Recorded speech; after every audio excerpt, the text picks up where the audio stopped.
O Senhor esteja convosco. Proclamação do Evangelho de Jesus Cristo segundo Lucas. Aconteceu num dia de sábado que Jesus entrou na sinagoga e começou a ensinar. Aí havia um homem cuja mão direita era seca. Os mestres da lei e os fariseus o observavam para verem se Jesus iria curá-lo em dia de sábado. E assim encontrarem motivo para acusá-lo. Jesus, porém, conhecendo seus pensamentos, disse ao homem de mão seca: levanta-te e fica aqui no meio. Ele se levantou e ficou de pé. Disse-lhes Jesus: eu vos pergunto, o que é permitido fazer no sábado, o bem ou o mal? Salvar uma vida ou deixar que se perca? Então Jesus olhou para todos os que estavam ao seu redor e disse ao homem: estende a tua mão. O homem assim o fez e sua mão ficou curada. Eles ficaram com muita raiva e começaram a discutir entre si sobre o que poderiam fazer contra Jesus. Palavra da salvação.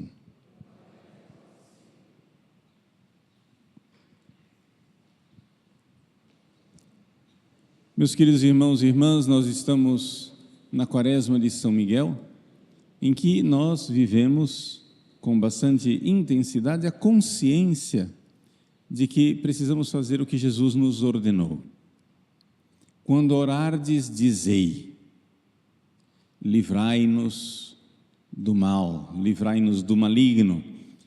É um mandamento de Deus, é um mandamento de Jesus que nós rezemos no combate contra os anjos que abandonaram a Deus e que se revoltaram contra Deus, porque eles combatem contra nós o tempo todo. Se nós não nos dermos conta desse combate espiritual, a página do Evangelho de hoje fica totalmente incompreensível. Por quê? Porque vejam só,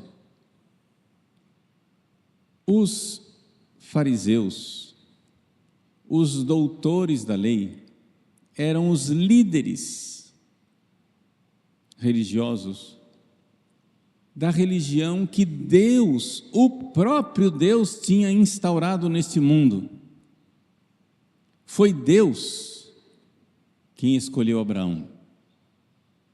Foi Deus quem, com os 12 tribos, os 12 filhos de Jacó, instaurou as 12 tribos que ele, por Moisés, livrou da escravidão do Egito, da escravidão de Satanás.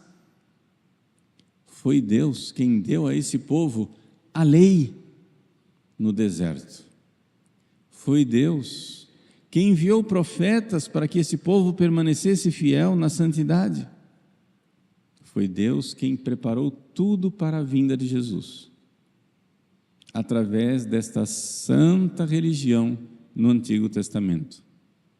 E, no entanto, quando finalmente, estando tudo preparado, na plenitude dos tempos, quando finalmente Deus vem a este mundo, o seu Filho vem para nos salvar, quem é que se levanta contra Deus? Os próprios líderes.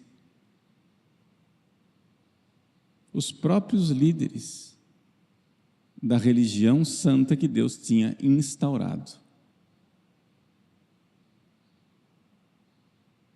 São os sacerdotes, não somente os sacerdotes, o sumo sacerdote,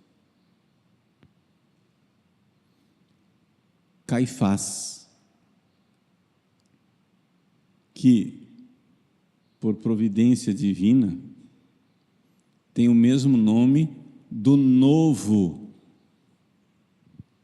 pontífice que Jesus irá instaurar na santa religião renovada do catolicismo, Cefas, Pedro. Pedro, o primeiro Papa, o primeiro sumo pontífice, depois que Jesus sobe aos céus, ele é a cabeça visível da igreja. Pedro, Cefas, tem o mesmo nome do antigo sumo sacerdote da religião que foi substituída, Caifás. Cefas e Caifás é o mesmo nome. Pedra. Pois bem, o que acontece é que o sumo sacerdote do Antigo Testamento, com os mestres da lei, que eram os intérpretes, com os fariseus, que eram os homens que deveriam ser os mais piedosos, eles, justamente eles, porque veem que Jesus é de Deus, começam a tramar a morte de Jesus. O evangelho de hoje é muito claro. Vejam, eles já tinham condenado Jesus no seu coração. Pelo quê? Porque ele tinha feito o bem? Porque ele estava fazendo milagres? Porque ele estava pregando a santa doutrina?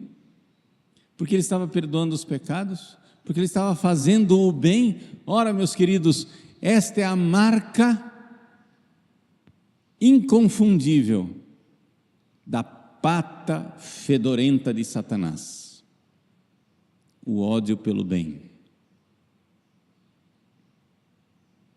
Quando você vê que alguém odeia o bem, as coisas boas, saiba, ali não tem somente um ser humano.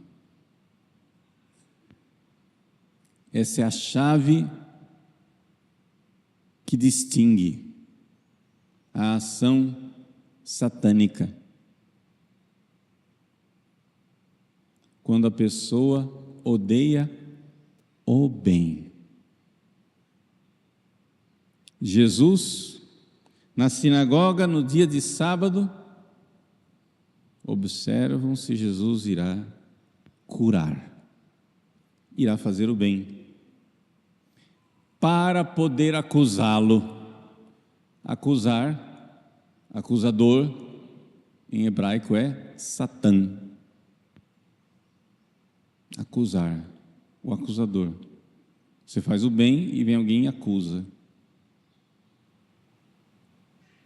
As pessoas não entendem que é um combate espiritual.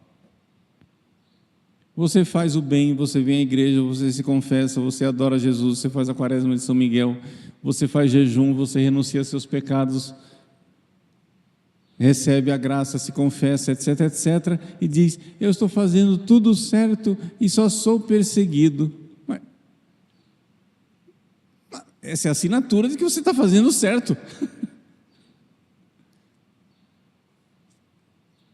A Igreja de Cristo foi instaurada neste mundo em estado de perseguição. Nunca houve nenhum tempo na história em que a Igreja de Cristo não fosse perseguida. Perseguiram a mim, perseguirão também a vós. Essas perseguições podem vir das autoridades políticas, como o Império Romano. Essas perseguições podem vir de dentro através da corrupção da doutrina, como nas heresias. Essa perseguição pode vir de dentro pela corrupção do próprio clero, que começa a viver uma má vida e persegue aqueles que vivem a virtude. Essa perseguição pode vir da apostasia de muitos. De onde vem a perseguição? Não interessa, isso varia conforme os tempos, mas em última análise ela vem do mesmo lugar, ela vem do fundo do inferno. É de lá que vem a perseguição. E esta é a marca Este é o distintivo da ação demoníaca no mundo. Um ódio pelo bem. Pelo bem. Isso é uma coisa que não precisou eu estudar muita doutrina para notar. Eu aprendi no coro. Ou seja, com 32 anos de padre, alguma coisa a gente aprende. E aprendi lá atrás, graças a Deus. Logo no início. Certas coisas você vê claramente a ação demoníaca.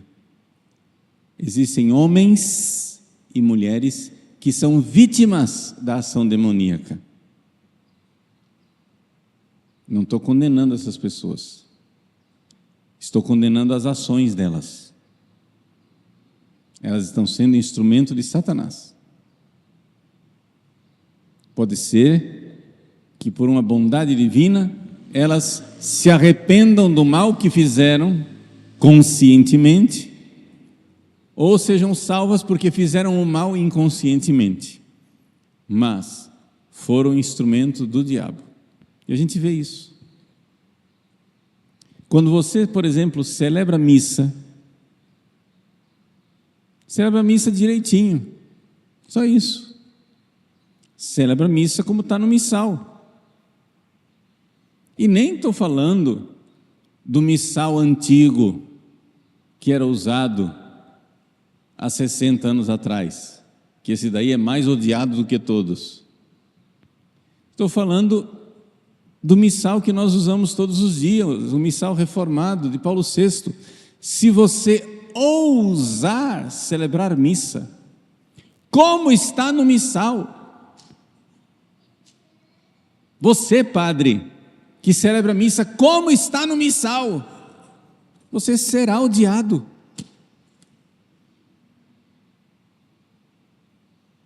Experimenta.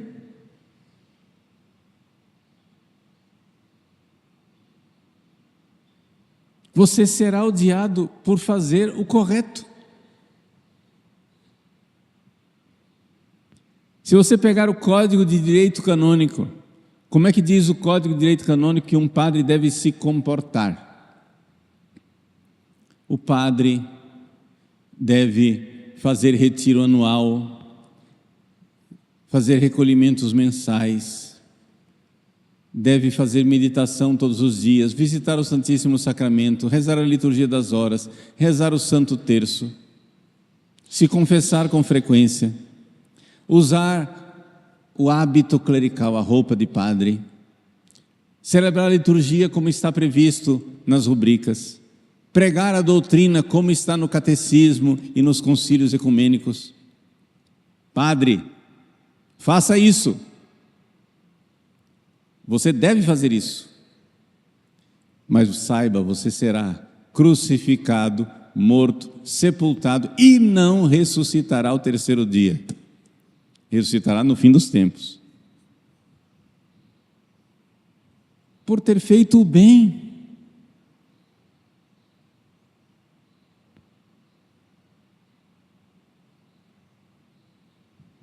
Se esse abençoado padre, então, quiser ser santo e quiser levar o povo à santidade, e no confessionário seguir a moral da igreja, der absolvição quando precisa dar, negar a absolvição com caridade e amor, quando precisar negar, aí sim.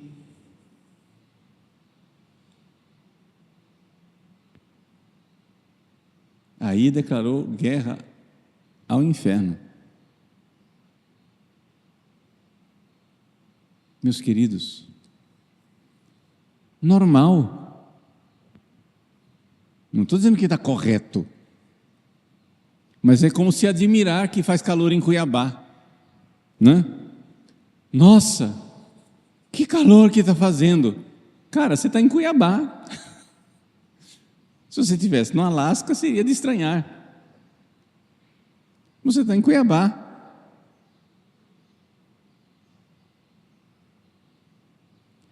Você está na Igreja Católica. Você está na Igreja de Cristo. perseguiram a mim, perseguirão também a vós.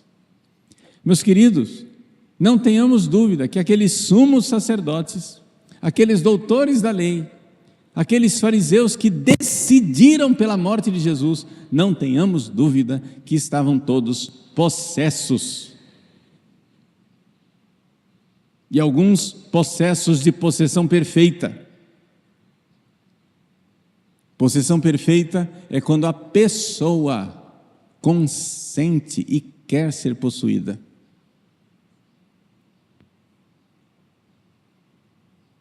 O ódio de Caifás por Jesus não se explica de outra maneira.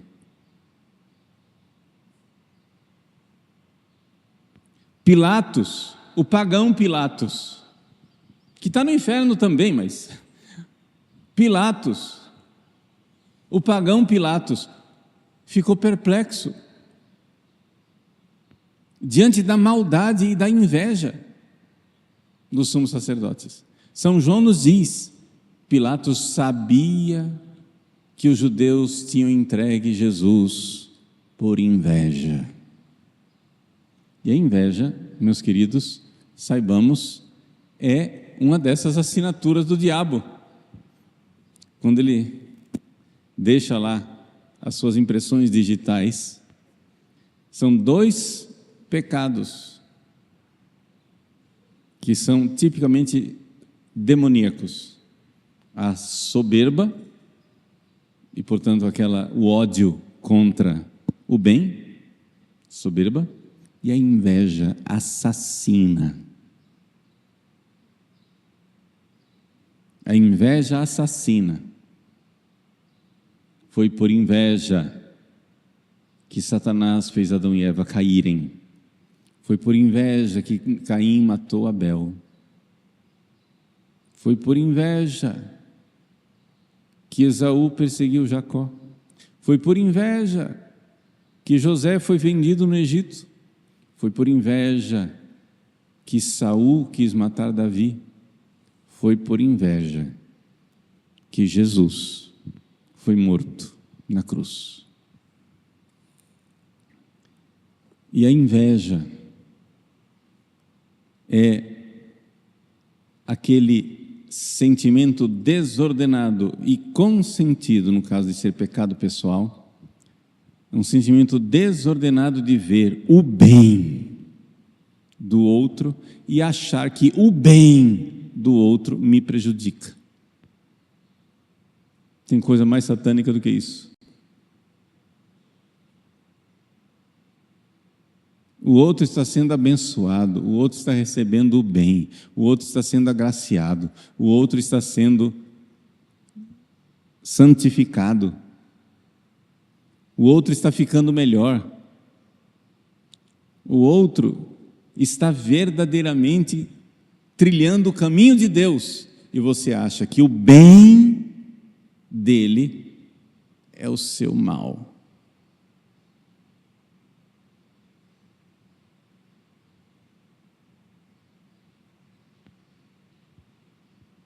O outro está mais perto de Deus e você acha isto mal.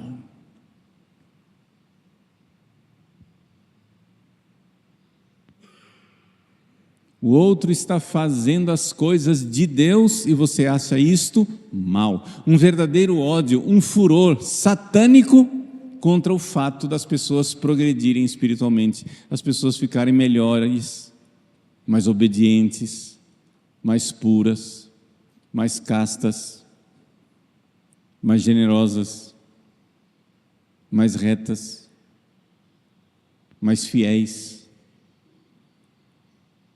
Ódio. Eis o justo, matemo-lo, porque não suportamos nem sequer vê-lo e olhar para ele. Eu estou dizendo tudo isso, meus queridos, porque nós estamos na quaresma de São Miguel. E você pode estar sofrendo coisas semelhantes. Não se admire.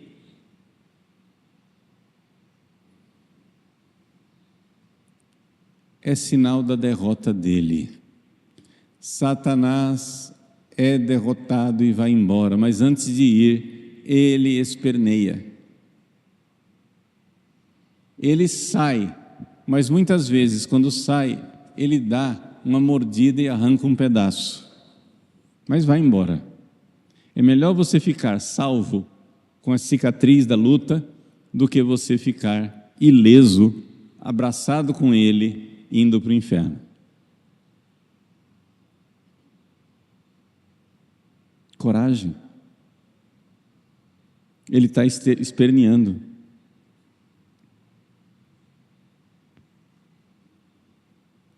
Eu atendi esses dias uma senhora que todos os dias, quando ela sai para ir à igreja, para fazer a quaresma de São Miguel, parece que alguém abriu a porta do inferno dentro da casa dela. Fúria, zombaria, tentações, onde ela mesma se sente tentada e com vontade de desistir. E tentada a pecados que ela já não costuma mais cometer.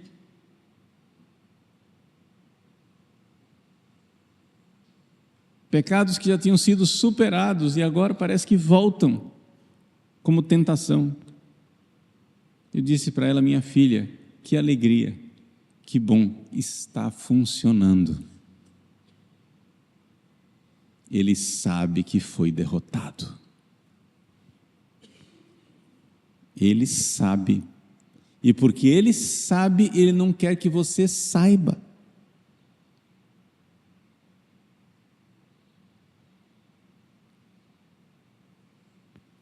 Você que está sendo fiel e está sendo perseguido, ele sabe que foi derrotado. Continue. O que ele não quer é que você saiba que ele foi derrotado. Por isso, fogos de artifício. Ele faz um show pirotécnico para você ficar com a impressão de que ele está ganhando. Mas é a única coisa que ele consegue fazer a essa altura. Escarcéu. O showzinho dele antes de sair. O diabo faz o seu show antes de sair.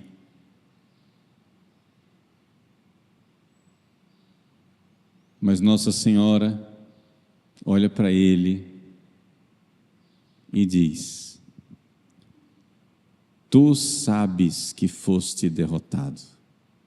Jesus olha para ele e diz: eu vi Satanás cair como um raio. Alegria, meus queridos. Sim, pode parecer um conceito contraditório dizer festa e luta. Festa e luta sangrenta, espiritualmente falando. Mas festa, porque já vemos a vitória. Quando então soar a última trombeta e vier aquela voz dizendo: caiu Babilônia, a prostituta que enganava todos os povos, venceu o leão da tribo de Judá. E então estaremos juntos, alegres, festivos, entoando o aleluia eterno. Amém.